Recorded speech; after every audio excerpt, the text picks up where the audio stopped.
"Get out of here, you useless old fool who can't even do housework." Those were the harsh words hurled at me by my eldest son's wife, despite the fact that my husband and I contribute $2,000 to the household every month. Enduring her verbal abuse had become unbearable. Finally, we reached our limit.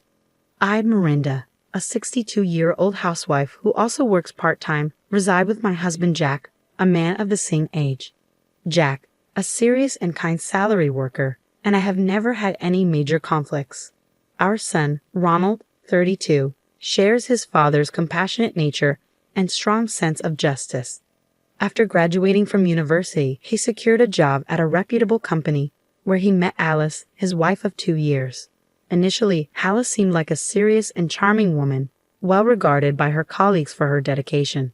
However, her true nature began to reveal itself gradually. At a family gathering, her drastic transformation stunned everyone. From a modest and demure appearance, she morphed into someone almost unrecognizable. Flashy makeup, blonde hair, and loud jewelry. Her behavior at the gathering, particularly when intoxicated, was appalling. She insulted everyone present, including my husband and me, with vicious words. Despite Ronald's attempts to defuse the situation, Alice's outbursts continued unabated. Her behavior left a sour taste in everyone's mouths, prompting some relatives to question her past and character. Was this the same woman Ronald had married, or was there more to her than met the eye? I accepted the relative's suggestion to delve deeper into Alice's background, feeling a sense of unease after witnessing her disruptive behavior. Ronald, sensing something amiss, pledged to investigate thoroughly. Since Alice had lost her parents and appeared to have little contact with other relatives, we opted to enlist the help of a private detective.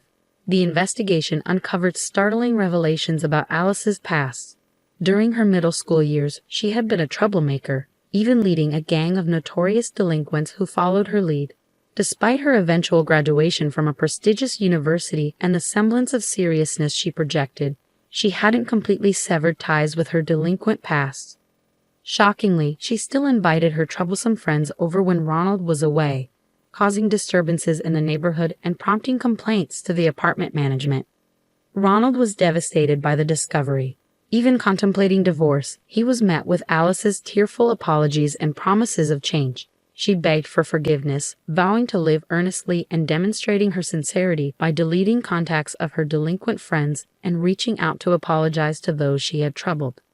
Witnessing her genuine remorse, Ronald's resolve wavered. Seeing her revert to her former serious demeanor, he reconsidered his stance on their marriage. While it remained a private matter between them, as parents, Jack and I chose to respect Ronald's decision, opting not to interfere.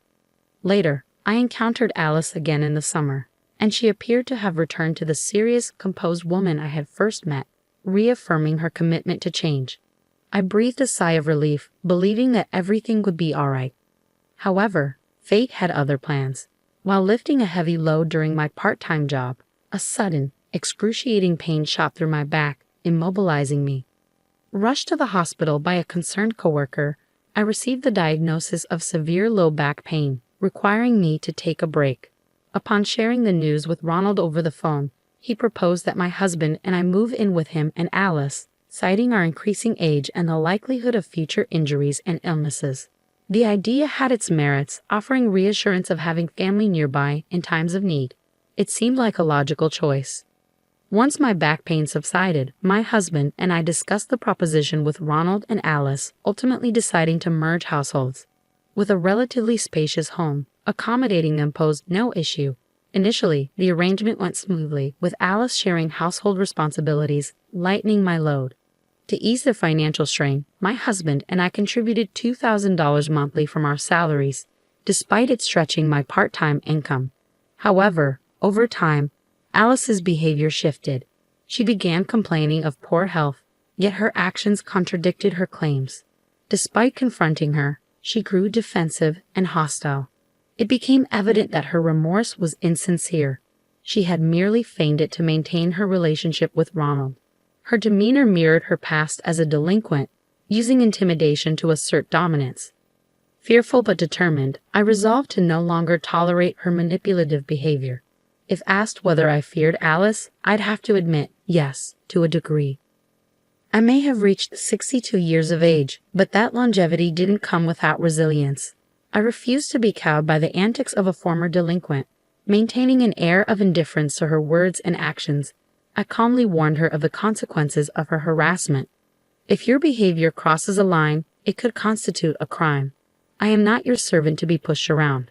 Should you harm me, I will not hesitate to involve the authorities, I stated icily. Her reaction was a mix of surprise and defiance. Shut up, you old nuisance. I won't forgive you, she retorted with a loud scream, catching the attention of my husband and Ronald, who had been home for the holiday. After a brief explanation of the situation, we decided to address it together. My husband wasted no time in demanding an apology from Alice. However, she showed no intention of remorse, instead crossing her arms defiantly. Why should I apologize to this old fool? She sneered. I agreed to live together under the assumption that she handled the chores. But she's been utterly useless. There's nothing wrong with being angry at such incompetence, she added callously. Her selfishness left us speechless. Then she went on to make even more outrageous demands, declaring that we would all serve her from now on, dismissing my husband and me as burdensome and unnecessary. It was a blatant display of disrespect and entitlement, leaving us stunned by her audacity. My frustration reached its breaking point, boiling over into anger. I was done tolerating this woman's behavior and resolved to teach her a lesson. Surprisingly, my usually calm husband shared my intense anger. Let's move out, he said firmly, echoing my sentiments. Eager to escape Alice's presence, I agreed without hesitation.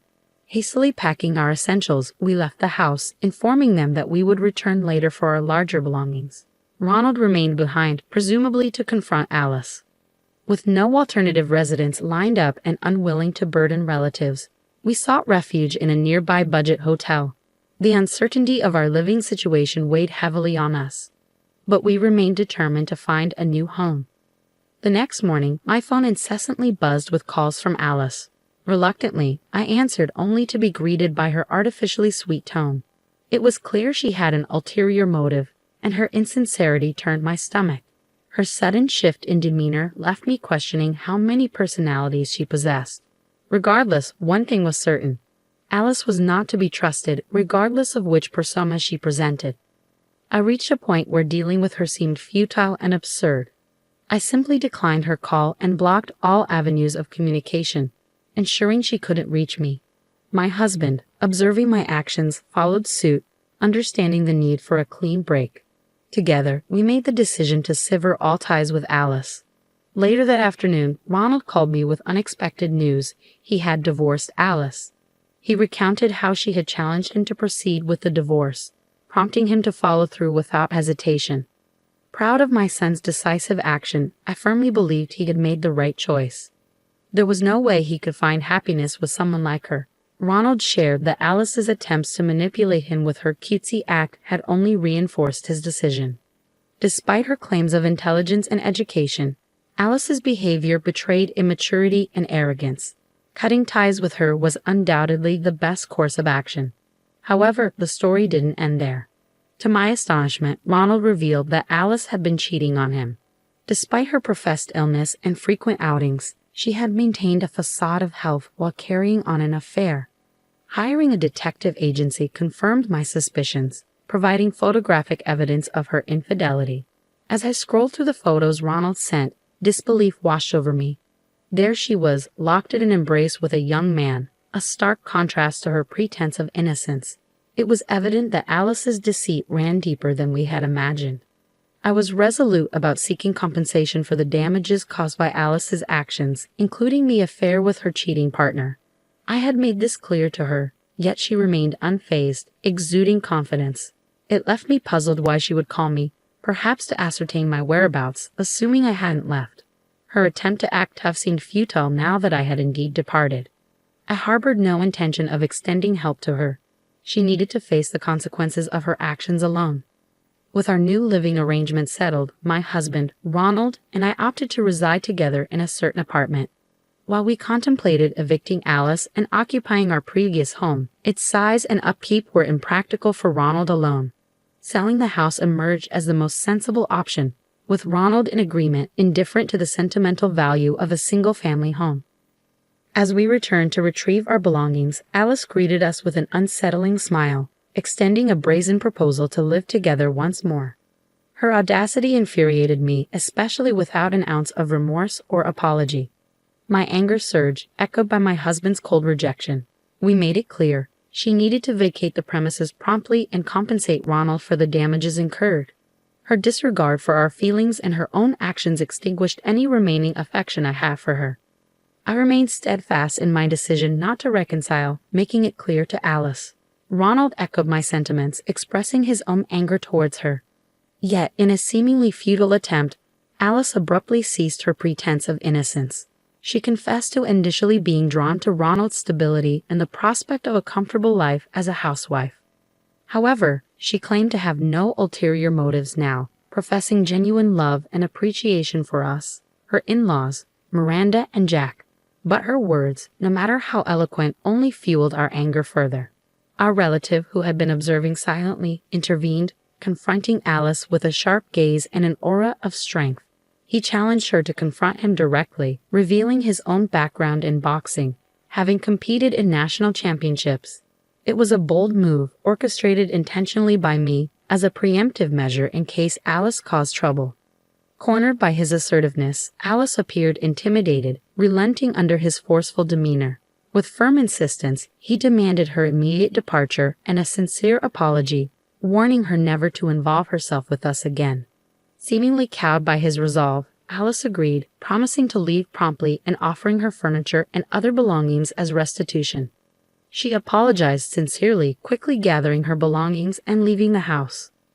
Observing her hasty retreat, the relative chuckled triumphantly, remarking on her tendency to assert dominance over the weaker but crumble when faced with someone stronger, a clear sign of her lack of backbone. Ronald, my husband, and I couldn't help but laugh as we watched her flee. With the intruder gone, our move to the new home proceeded smoothly. Meanwhile, Alice rented an apartment and began living alone.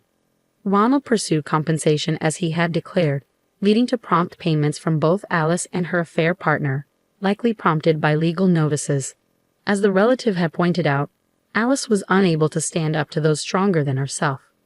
Since then, I've had no contact with her, but I've kept tabs on her through the news and acquaintances. Recent reports detailed her downward spiral, depleted savings from compensation payments, failed attempts to secure support from her disappearing lover, and a tumultuous stint at a general company that ended in resignation after conflicts with her boss. Unabashed, she resorted to begging for money at our workplace, but we chose to ignore her pleas. Despite leaning on her delinquent friends, she found no solace, eventually resorting to assaulting one of them, resulting in her arrest and imprisonment. Upon hearing her story, both my husband and Ronald agreed that prison might be the best place for someone like her. It's evident she hadn't truly reflected on her actions, despite feigning remorse. Now, I'm enjoying peaceful days with my family, planning holidays together in our smaller, more manageable apartment near the station. Moving was undoubtedly the right decision, and I look forward to continuing to live peacefully with my loved ones.